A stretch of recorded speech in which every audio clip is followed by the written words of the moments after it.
Poor people spend their money and invest what's left. Here's usually the philosophy of the rich. The rich invest their money and spend what's left. It's just a little turn of semantics, but the little turn of semantics is like the turn of the set of the sail that takes you in a whole different direction to wind up at a good place in 1 year, or a place, of average, mundane, where you don't really want to be. Just that little simple shift of philosophy. So here's the key. Think like the rich. Invest your money first, then spend what's left. The winds are always blowing, favorable winds, unfavorable winds, stormy winds, economic winds, political winds. The wind is always blowing.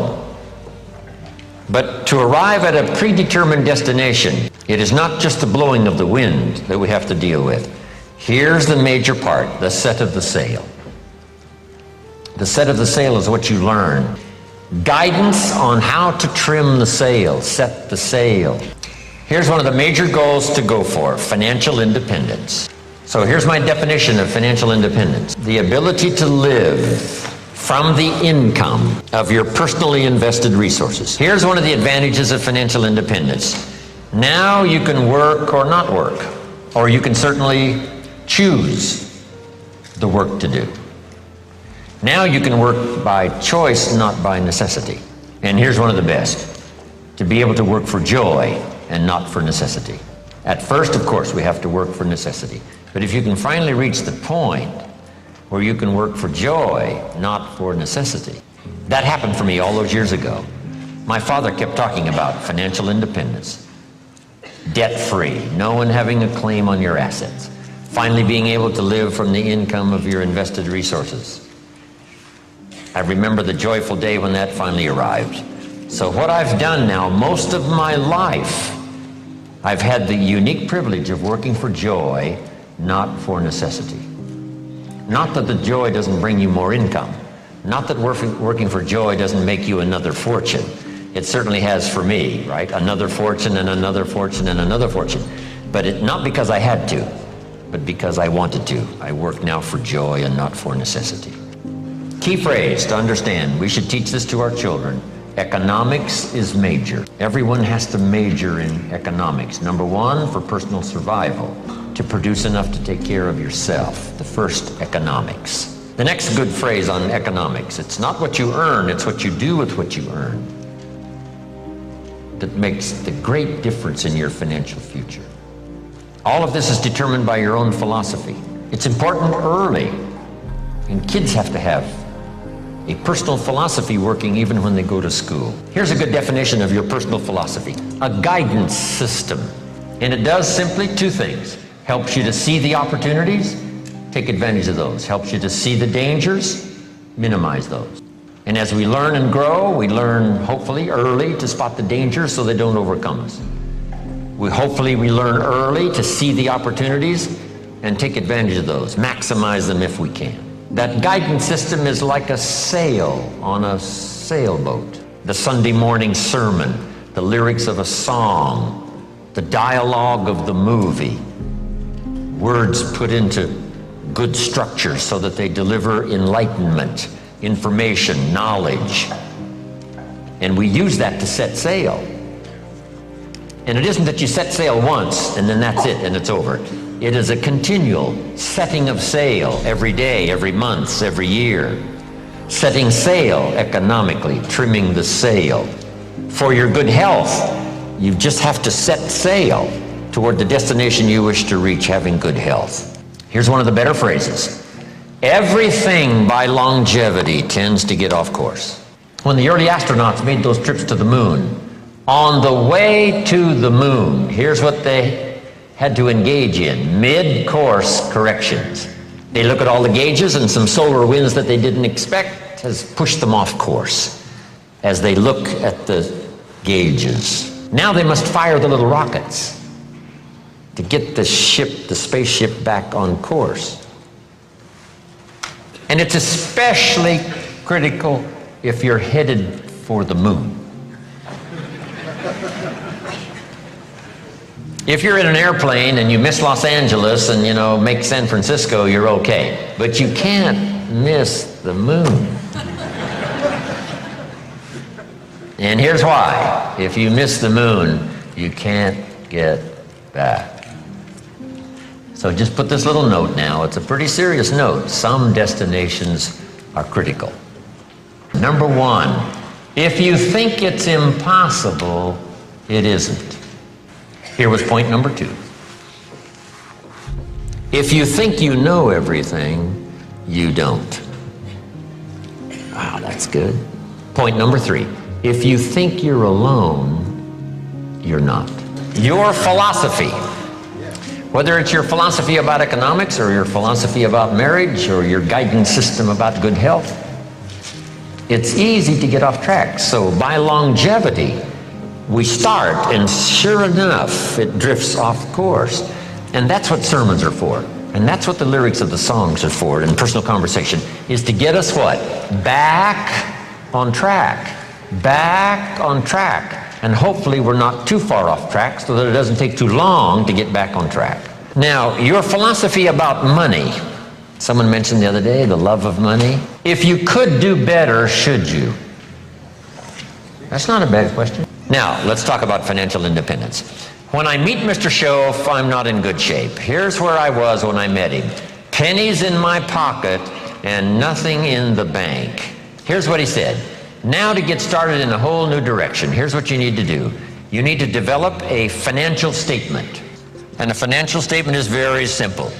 It's a piece of paper with a line down the middle. On this side is the value of all your assets, and over here is all of your liabilities.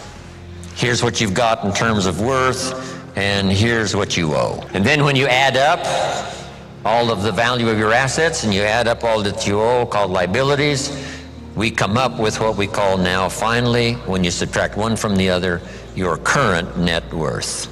Now, this is not your net worth as a father. This is not your net worth as a parent. This is not your net worth as a friend. There's all kinds of worth and value. But if you really want your economics to go better, here's a good place to start. Key phrase, take a picture of where you are. And here's what it's called, the truth. Now, you don't have to publish this in some local newspaper, right? This is all private stuff.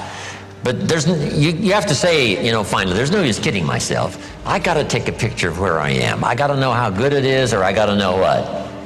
I got to know how bad it is. I got to know how much I'm on the upside, or how deep a hole am I really in. So this is what I started. It was a simple little program of coming up with my current net worth.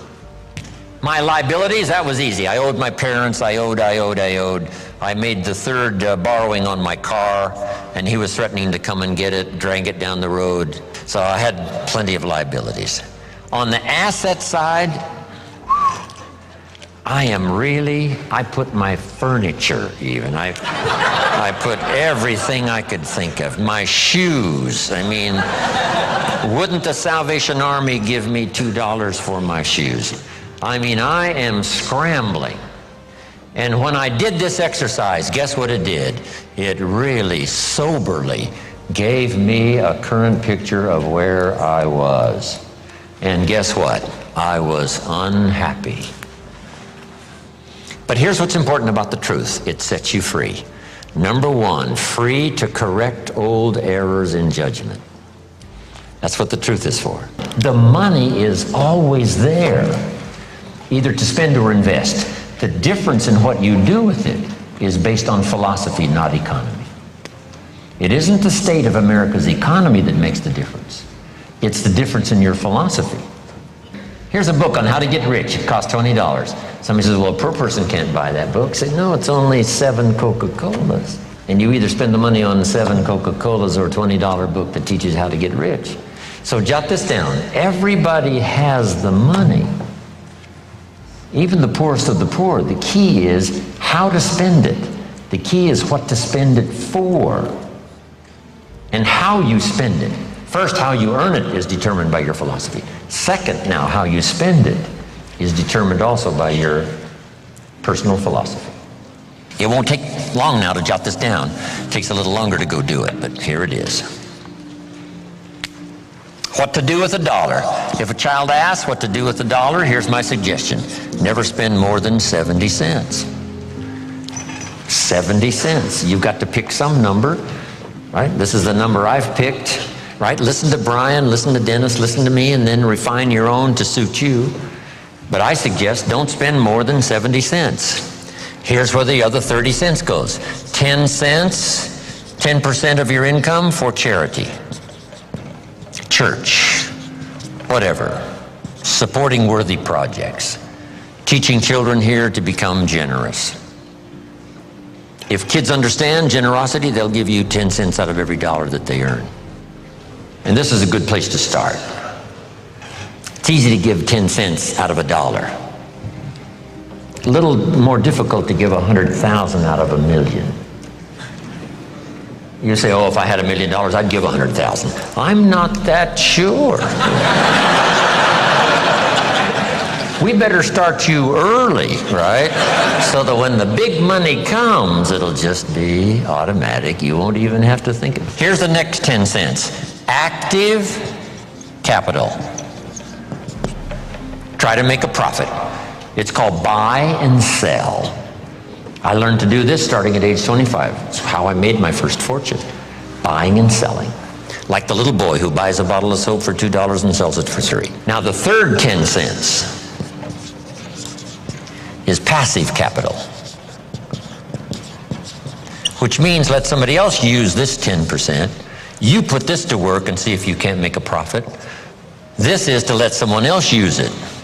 You are the passive partner in providing the money. They are the active partner in seeing if they can make a profit and pay you dividends and stock increase and whatever. And that little formula is a good place to start. Now, Mr. Schoaf gave me a comment. It has served me all these years. Here's the comment. It's not the amount that counts, it's the plan that counts. When I first met him, I said, if I had more money, I'd have a better plan. He said, no, if you had a better plan, you'd have more money. So if you have to, you start with 97, 1, 1, and 1. Then what do? Now comes the project right away of trying to get this 97 figure to go down and these other 3 numbers to start going up. This now becomes an exciting game to play. In another seminar, I talk about measuring progress. This is one of the great motivating factors in the world, is to start something and make progress. Next, keep strict accounts. This is for your own self-esteem, as well as safety and financial matters for the future. You've got to do it, for the IRS. You've got to do it for the tax bill that comes due. Then there's one more. Be happy to pay your taxes. And this is an assignment that's one of the toughest.